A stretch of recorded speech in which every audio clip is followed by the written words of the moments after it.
అందరికీ నమస్కారం. సినీ ప్రపంచంలో నాట్యతారగా ఆకాశాన్ని అందుకొని, అనూహ్య పరిస్థితులు ఎదుర్కొని, చివరకు అంతే విధంగా విషాద జీవితం గడిపి లోయలోకి పడిపోయిన తారాజువ్వ 'సిల్క్ స్మిత'. కోట్లాది అభిమానులను సంపాదించుకొని కేవలం 4 సంవత్సరాల్లోనే 200కు పైగా సినిమాల్లో నటించారు. ఆ రోజుల్లో 'సిల్క్ స్మిత' లేని సినిమా, 'సిల్క్ స్మిత' తోటి డాన్స్ చేయని హీరో లేడు అంటే అతిశయోక్తి కాదు. తెలుగు, తమిళ్, కన్నడ, మలయాళం, హిందీ భాషల్లో దాదాపుగా 450 సినిమాలకు పైన నటించారు. 1980లో సినిమా రంగంలోకి ప్రవేశించి తన నాట్యంతోటి, కళ్ళతోటి అందర్నీ ఆకట్టుకున్నారు. కానీ కేవలం 36 సంవత్సరాలకే ఆత్మహత్య చేసుకొని చనిపోయారు. తన గురించి తెలిసిన వాళ్ళందరూ, సినిమా ప్రముఖులు కూడా చాలామంది చెప్పే మాట ఏంటంటే, సిల్క్ స్మిత గారు చాలా మంచి మనిషి, ఇన్నోసెంట్, చిన్నపిల్లల మనస్తత్వం అని చాలా వరకు చెప్తారు. దాదాపుగా దశాబ్ద కాలం నాటు సినీ పరిశ్రమను ఏలిన సిల్క్ స్మిత వైభవం మరియు విషాదం గురించి తెలుసుకుందాం. నెట్‌లో ఆవిడ గురించి చాలా స్టోరీస్ దర్శనమిస్తాయి. అందులో ఏది నిజం, ఏది అబద్ధం అని తెలుసుకోవడం కష్టమే. కానీ నేను చూసిన ఒక వీడియో నన్నెప్పుడూ బాధిస్తుంది. సిల్క్ స్మిత గారే స్వయంగా ఇచ్చిన ఇంటర్వ్యూలో నాకు ఎవరైనా ₹1,00,00,000 ఇస్తే తన ప్రాబ్లమ్స్ అన్నీ పరిష్కరించుకొని నిలబడతాను అన్న మాటలు వింటే చాలా బాధ కలిగిస్తాయి. సూపర్ స్టార్స్ అని పిలువబడే వాళ్ళందరితోటి ఆవిడ నటించారు, నర్తించారు. కానీ ఎవరూ ఎందుకు ముందుకు రాలేదు? ఎందుకలా వదిలేశారు అన్నది బాధాకరమైన విషయం. ఈ స్టార్ యొక్క ప్రయాణం ఎలా జరిగింది, ఎలా ముగిసింది అని తెలుసుకుందాం. పశ్చిమ గోదావరి జిల్లా ఏలూరు దగ్గర కొవ్వాలి గ్రామంలో 1960 డిసెంబర్ 2న సిల్క్ స్మిత గారు జన్మించారు. ఈవిడ అసలు పేరు విజయలక్ష్మి. అమ్మ నరసమ్మ, నాన్న శ్రీరామమూర్తి. ఈవిడ 4వ తరగతి వరకు మాత్రమే చదువుకున్నారు. ఏలూరులోని వాళ్ళ పెద్దమ్మ అయిన అన్నపూర్ణ దగ్గర పెరిగారు. చిన్నప్పటి నుంచి సినిమాలంటే బాగా పిచ్చి ఉండేది. ఎలాగైనా సినిమాల్లోకి వెళ్ళాలనే కోరిక చిన్నతనంలోనే బలంగా ఉండేది.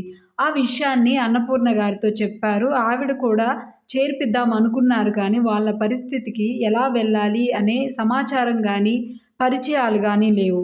ఆ టైంలో అన్నపూర్ణ గారితో ఎవరో ఇలా చెప్పారు, గుంటూరు దగ్గర తాడికొండలో ఒక తెలుగు మూవీ షూటింగ్ జరుగుతుంది. మీరు అక్కడికెళ్ళి ప్రయత్నం చేయండి అని చెప్పారు. ఆవిడ విజయలక్ష్మిని తీసుకుని తాడికొండ వెళ్లారు. ఇది 1997, 98 ప్రాంతాల మధ్యలో జరిగింది. అక్కడ అందరూ కొత్త వాళ్ళతోటి ఒక చిన్న తెలుగు సినిమా 'భూదేవి' షూటింగ్ జరుగుతుంది. ఆ మూవీ యొక్క డైరెక్టర్ సుగం బాబు. ఇక అన్నపూర్ణ గారు, మా అమ్మాయి పేరు విజయమాల, సినిమాల్లో ఏమైనా అవకాశం ఉంటే ఇవ్వమని కోరారు. నల్లగా మరియు లావుగా ఉంది, అలాగే నటన గురించి ఏమీ తెలీదు. మీరు అడిగిన వెంటనే ఇవ్వడానికి మా సినిమాలో ఎలాంటి పాత్ర లేదు, మరియు మీ అమ్మాయి సినిమాలకు పనికొస్తుందో లేదో అన్నట్లుగా చెప్పారు. కానీ వాళ్ళు వెళ్ళిపోకుండా 2-3 రోజులు వరుసగా షూటింగ్కి రావడం ప్రారంభించారు. రోజు వస్తున్నారని వాళ్ళని పిలిపించి స్మిత గారితో మాట్లాడిన తర్వాత ఏదో ఒక వేషం ఇద్దామని అనుకున్నారు. భూదేవి సినిమాలో ఆయన వ్యాంప్ క్యారెక్టర్ ఒకటి క్రియేట్ చేసి చిన్న వేషాన్ని ఇచ్చారు. 4-5 రోజులు షూటింగ్ మాత్రమే ఉంది ఆ క్యారెక్టర్కి. ఆ షూటింగ్లో ఎలా నడవాలి, కెమెరా ముందు ఎలా నిల్చోవాలి, ఎలా చూడాలి, డైలాగులు ఎలా చెప్పాలి లాంటివన్నీ సుగం బాబు గారే నేర్పించారు. 4 రోజుల షూటింగ్ ముగిసింది. ఇక మీరు వెళ్ళండి, మేము షూటింగ్ పూర్తి చేసుకొని మద్రాసు వెళ్ళిపోతాము, ఏదైనా అవకాశం ఉంటే కబుర్ చేస్తామని చెప్పారు. కానీ ఈ మూవీ 1981 వరకు రిలీజ్ అవ్వలేదు. ఆ స్టోరీని మీకు నేను ముందు చెప్తాను.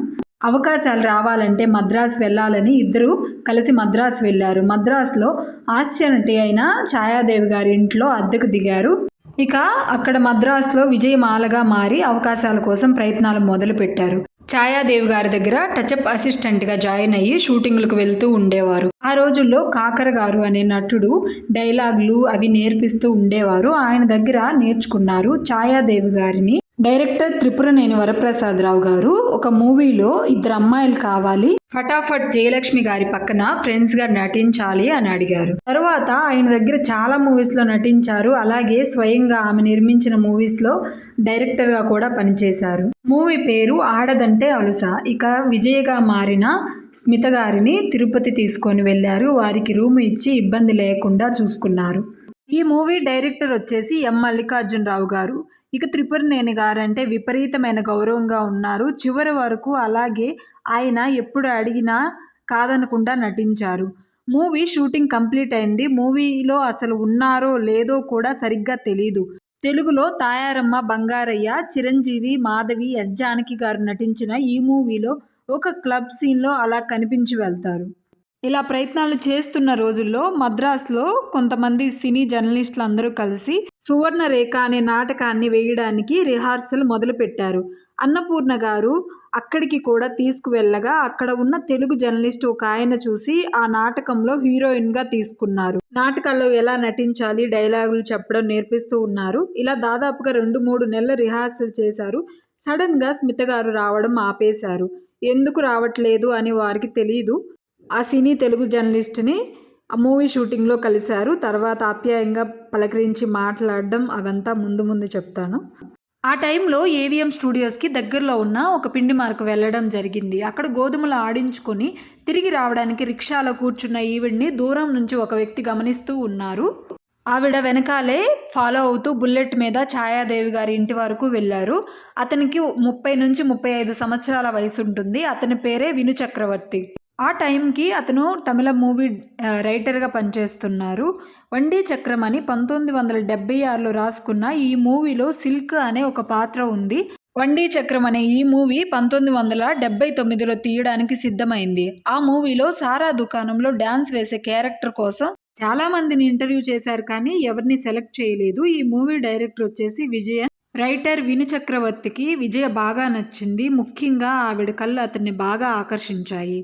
మరుసటి రోజు ఎయిర్ డ్రెస్సర్ని పంపించి ఆవిడని పిలిపించారు. అక్కడ వివరాలన్నీ అడిగి తెలుసుకున్నారు.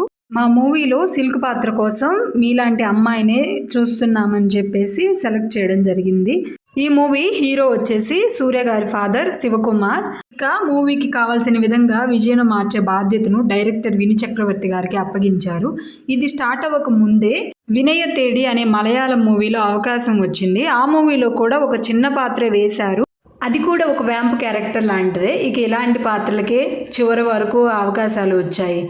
ఆ మలయాళం మూవీలో ఆమె పేరు స్మిత అని చెప్పి మార్చి వేశారు. ఆ విధంగా విజయలక్ష్మి, విజయమాల, విజయ స్మితగా మారారు. తరువాత మొదటి తమిళ మూవీ 'వండి చక్రం' షూటింగ్ పూర్తయింది. మూవీ సూపర్ డూపర్ హిట్ అయింది. ఇక సిల్క్ పాత్రలో నటించిన స్మిత గారి గురించి అప్పుడు తమిళ ప్రేక్షకులు అలాగే పత్రికలు కూడా వేయడం ప్రారంభించాయి. ఇది 1980 ఆగస్టులో జరిగిన విషయం. ఇక వెంటనే తమిళ్లో మూవీస్ అవకాశాలు అయితే ప్రారంభమయ్యాయి. ఈ టైంలోనే తెలుగులో 'సీతాకోకచిలుక' మూవీ తీస్తున్న భారతీ రాజా గారు హీరోయిన్ వదిన క్యారెక్టర్కి స్మిత గారిని ఎంపిక చేశారు. తమిళ్లో కూడా ఈవిడే నటించారు. మొదటి రోజులు కావడంతో వచ్చిన ప్రతి పాత్రను చేసుకుంటూ వెళ్ళారు. మంచి క్యారెక్టర్ పాత్రలు వేసినప్పటికీ డ్యాన్స్ వేసిన ఆ పాత్రలే ప్రజలు ఎక్కువగా ఆదరించడంతో ఇక వాటిల్లోనే ఎక్కువ అవకాశాలు వచ్చాయి. ఇక ఆ పాత్రలతోనే ముందుకెళ్లారు. 'మూన్రుముగం' అని రజనీకాంత్ గారు తెలుగులో 'ముగ్గురు మొనగాళ్ళు' తీసిన ఈ మూవీలో డ్యాన్స్ వేసిన తర్వాత ఇక మొత్తం మారిపోయింది. ఇక అవకాశాలు వెళ్ళు మొదలైందని చెప్పొచ్చు. ఇక ఈ మూవీతో సిల్క్ స్మిత గారి స్టార్ జర్నీ అనేది మొదలైంది. సిల్క్గా నటించిన 'వండి చక్రం' తెలుగులో 1981లో ఘరానా గంగులుగా విడుదలైంది. దానికంటే ముందు 'సీతాకోకచిలుక' మూవీ కూడా రిలీజ్ అయింది. తమిళ్లో అయితే సంచలన తారగా, డాన్సర్గా సిల్క్ స్మితగా ప్రస్థానం మొదలైంది. ఇక 1981 నుంచి 10 సంవత్సరాల వరకు దాదాపుగా ఆవిడ లేని మూవీ లేదని చెప్పొచ్చు. ఈ ఎదిగే క్రమం ఆవిడకి అంత సులువుగా ఏమీ లేదు. ఎన్నో అవమానాలు, చాలా అనుభవాలను ఎదుర్కొన్నారు. ఎన్నో విమర్శలు కూడా ఎదుర్కొన్నారు. వాటన్నిటిని ఎదుర్కొని అవకాశాలను అందిపుచ్చుకొని డాన్స్ క్యారెక్టర్లు రావడంతో వాటినే చేస్తూ 1982-83కి స్టార్ స్థాయికి చేరుకున్నారు. గుంటూరులో తనకి మొదటి అవకాశం ఇచ్చిన సుగం బాబు గారి 'భూదేవి' సినిమా 1981 వరకు రిలీజ్ అవ్వలేదు. ఏదో ప్యాచ్ వర్క్ ఉందని స్మిత గారు ఎక్కడున్నారు అని తెలుసుకొని అడగగా ఆవిడ వెంటనే ఒప్పేసుకున్నారు. కానీ మరుసటి రోజు రాజ్ కుమార్ గారితో షూటింగ్ ఉంది, ఇప్పటికిప్పుడు పెట్టుకుంటే నేను చేయగలనని చెప్పేసి అప్పటికప్పుడు నటించారు. సుగం బాబు గారి స్వయంగా ఆవిడ సంస్కారం గురించి చెప్తూ ఈ విషయాలను చెప్పారు.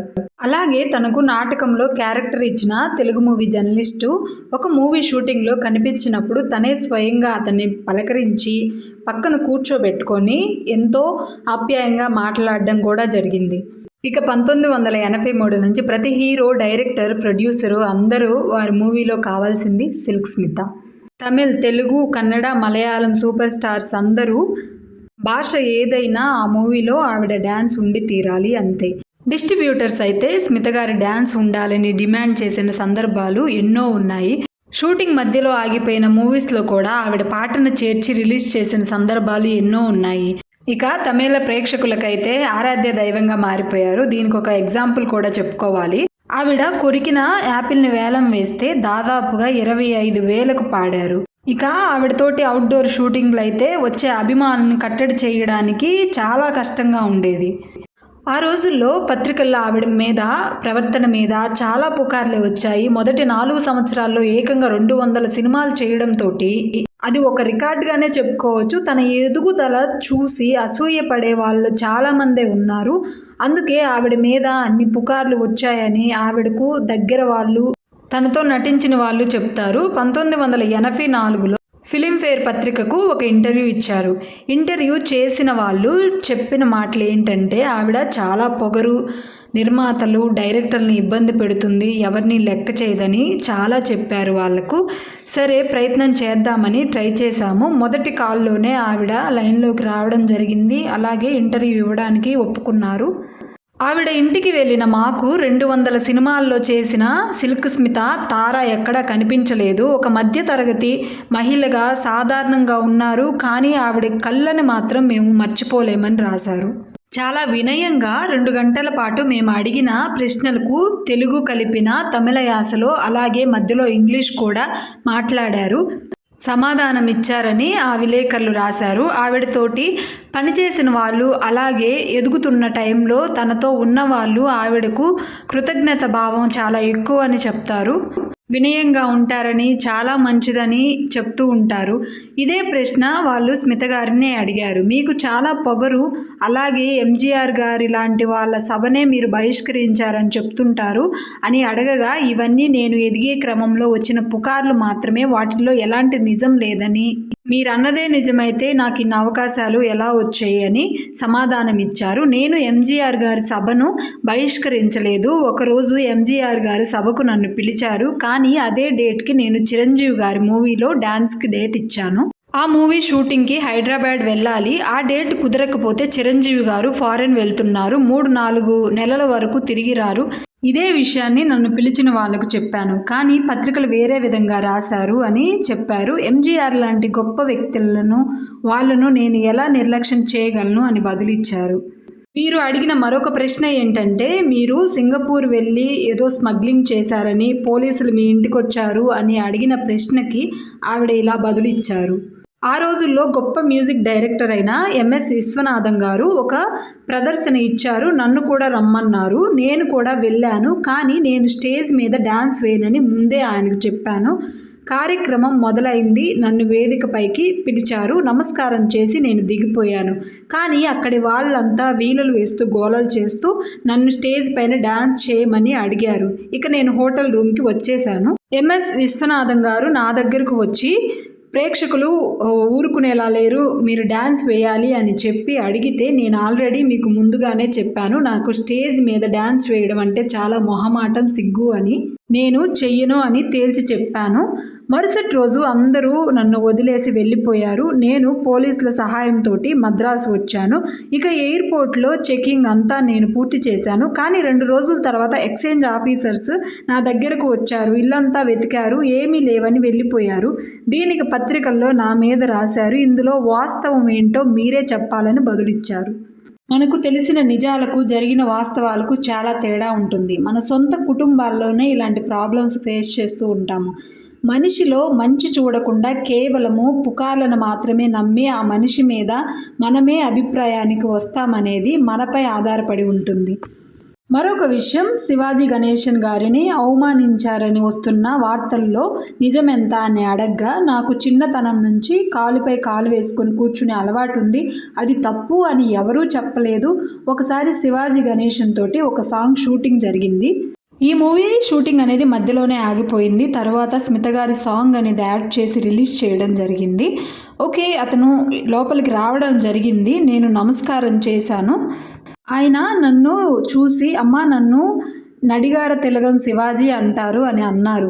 అయ్యో సార్, మీరు తెలియకపోవడం ఏంటి అని నేను మీకు నమస్కారం చెప్పాను అంటే, చెప్పావా అని ముందుకెళ్ళిపోయారు.